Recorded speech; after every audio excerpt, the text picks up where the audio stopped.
Mga master, dahil po November na, papalapit na rin po itong isa pong inaabangan natin tuwing December, ang PEI or Productivity Enhancement Incentive. Not earlier than December 15 ang release nito, at kinakailangan po unang-una dapat still in the service as of November 30 of the current year.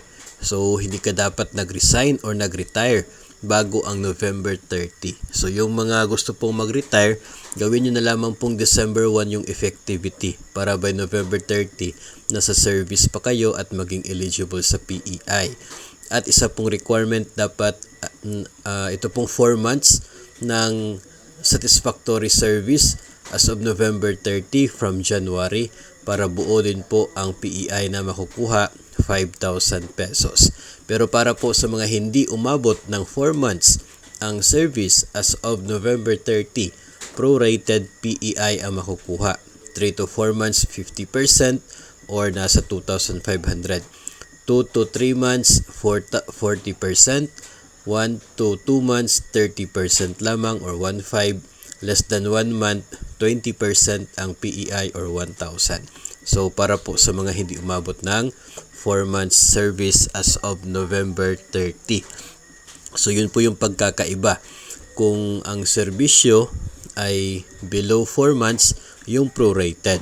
Pero kung yung service po ay umabot ng 4 na buwan as of November 30 at of course hindi pa po nag-resign o kaya ay nag-retire, buo po na 5,000 ang kanila makukuha na PEI, Productivity Enhancement Incentive. Ito po ang aasahan natin not earlier than December 15.